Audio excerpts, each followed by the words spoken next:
You're going to learn today should be something you say every day in the mirror.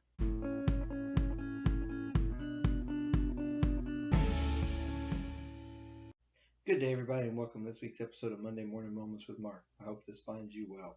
So, as you saw in the open, this week we're going to talk a little bit about learning and how it can benefit us. And it's something I could talk about being a teacher now for well over a decade and actually studying different learning styles and really embracing this as a professional educator. I could talk about different things about learning, but I really pulled out today three different topics that I wanted to focus on about the importance of learning and why it's important that we never stop doing that. But before we get into all that, we always have to have the funniest thing. And the funniest thing that happened this week is a little, it was just weird how sometimes like the misinterpretation of things are just, could cause a scene, but fortunately this time it didn't. So this week doesn't involve my good buddy Josh, but it did, of course, happen while I was with him. So he was in the store getting a new phone, and I decided to walk next door to see if there's sport clips next door, and I was going to see if the girl that cuts my hair was going to be available on Saturday. And I walked over there, and as I'm walking over there, they had like just closed, maybe minutes, and there was obviously still people in there finishing up getting their haircut and stuff. And the manager is looking at me, and she's like, "We're closed. We're closed." And I look back, and I'm like, "I don't want a haircut." So this exchange went on for a few minutes before she finally realized like I'm not gonna go anywhere. So she walks over and she's like she opens the door and she's like, "We're closed." She's pretty funny and outspoken kind of person anyways. Then I was like, "I know, I don't want to get a haircut." She's like, What do you want?" I just want to know if Kayla's working tomorrow. She's like, "Oh, hold on, let me go find out." So anyways, get the information funny part of the whole thing, I didn't even go get my haircut on Saturday. I ended up going on Sunday, so whatever. But anyways, it was just a hilarious exchange of like two mimes trying to communicate with each other and just a misunderstanding. It was funny. So, anyways, there's a lot to be learned from that scenario. But why should we learn? First of all, knowledge reduces stress. The more you know about a situation, the higher degree of comfort you have. Even if your knowledge base is completely wrong and you don't know it, having that knowledge base makes you feel more comfortable in any given scenario. It kind of gets back to the only thing we have to fear is fear itself, or fear of the unknown is what really drives the fear in us, and that's what causes stress and anxiety is because we don't know what's going to happen, or we lack the sufficient knowledge to feel comfortable in navigating a certain situation. So knowledge is important in that regard. Also, because if you aren't learning then and evolving, if you aren't evolving, then you're dying.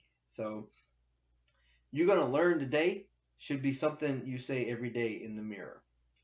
And to that effect, we should be more aware of our learning styles and our learning process and our learning cycle. Those are the three different things that I want to talk about. So, with our learning style, right, what are we going to learn today? We need to be aware that this is something that shifts over time. So, I don't want to hear this. You can't teach an old dog new tricks. You can teach an old dog new tricks, just not the same way you taught them the old tricks.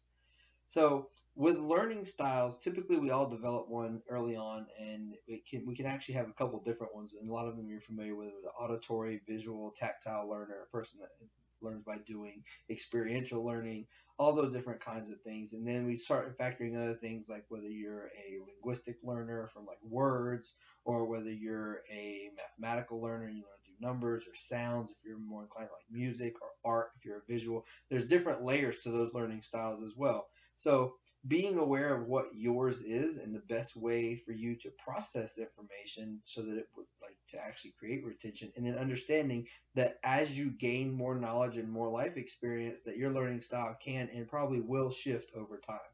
So speaking back to that learning process, being aware of your learning process, how you take in information and how it like makes its way through all the brain pathways to get stored in there to become something actually useful for you.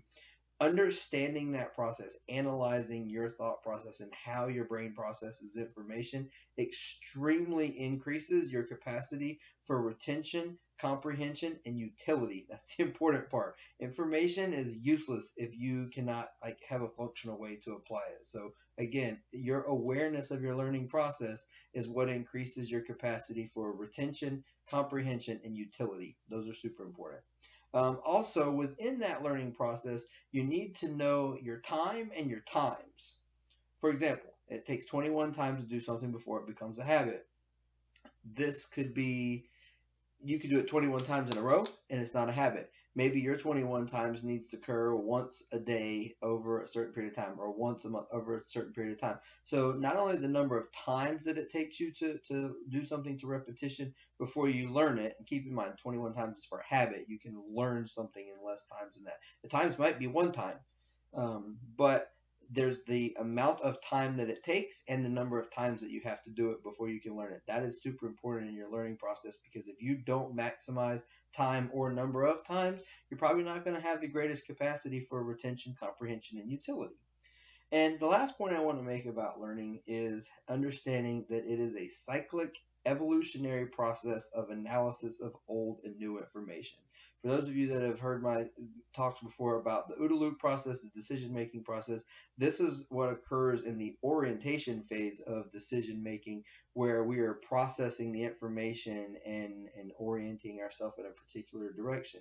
Learning is doing this repeatedly over and over and over again, where we take our experiential learning and use it to compound the way we internalize and process new information and new experiences. So, in essence, learning is and should be a lifelong process towards making good and better decisions. So, take some time this week to go out and learn something new, learn a new way of doing something you thought you've always known how to do, or, maybe revisit the way you've learned things in the past, but definitely take some time to look at the way that you learn and process information so that you can make better use of what you do learn. Have a great week.